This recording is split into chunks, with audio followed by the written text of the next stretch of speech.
Look, बस 2 minute, only 2 minutes. I'll get only 2 minutes. 2 minutes. Start. Look here. अब ये बताओ, थोड़ा सा दिमाग लगाओ, गुनगुनाओ मत, उसमें आवाज आती है। आज 13 फरवरी है, कितनी फरवरी है? 14 है मान लीजिए, ठीक है, हम 14 कर लेते हैं, कोई दिक्कत नहीं। आज 14 है। अब हम करेंगे अगले माह आदर्श 18 वर्ष का हो जाएगा अगले माह। तो किस तारीख को 18 वर्ष का होगा? 14 मार्च को। ये तो कॉमन सेंस की बात हो गई। किसकी बात हो गई? क्योंकि 13 मार्च को भी वो 17 साल, ठीक है, 11 महीना, ठीक, और 30 दिन का होगा। 31 का महीना होता है मार्च, है ना? क्या 31 दिन नहीं, कितने में? 13 मार्च का, ठीक है, समझ गए ना?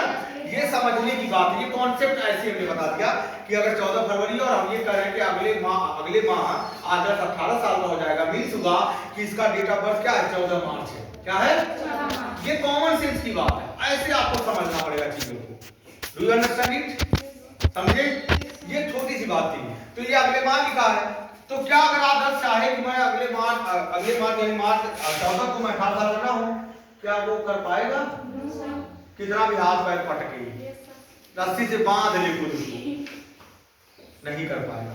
तो कहने का सिर्फ ये कॉन्सेप्ट है हमारे कि हम जब उन एक्शंस की बात करते हैं जिनको हम कंट्रोल नहीं कर सकते हैं, नियंत्रित नहीं कर सकते हैं, उनको इंटरप्ट नहीं कर सकते, रोक नहीं सकते हैं, वो काम ऑटोमेटिकली हो जाएगा, हम चाहे या ना।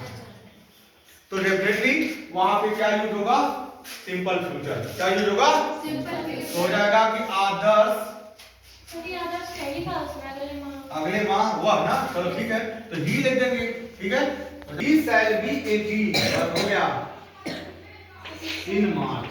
सेल लगेगा तो बिल लगेगा यार दिल लगा लो, कोई दिक्कत नहीं, वो थोड़ा सा कॉन्सेप्ट की बात है, विल या शैल इंटरचेंज भी होते हैं, ठीक है। जब हम ऑब्लिगेशन दिखाते हैं, डिटरमिनेशन दिखाते हैं, उस पर हम लोग बाद में चर्चा करेंगे, ठीक है। अभी आप स्ट्रक्चर पे ध्यान दीजिए, विल या शैल वाली, ठीक है। तो कोई दिक्कत है ना? कोई दिक्कत है? यहाँ देखिए बी क्या मेन वर्ब है, वर्ब की फर्स्ट फॉर्म है, क्या है? वर्ब की, क्योंकि विल या शैल के साथ कौन सी फॉर्म आती है? इसकी स्ट्रक्चर चाहो लिख लो यहाँ पे, स्ट्रक्चर कुछ नहीं लिखना, सिंपल फ्यूचर की स्ट्रक्चर लिखो, सेंटेंस बनते कैसे हैं, बस खाली लिखो सब्जेक्ट प्लस विल या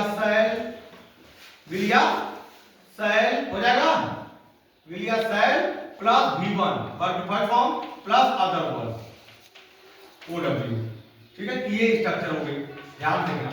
इसमें बी का कोई जगह है नहीं ना, है सिंपल फ्यूचर में बी अगर है तो वो मेन वर्ब है, क्या है? और बी का मतलब होता है बीकम या बीकम। हाँ ठीक है,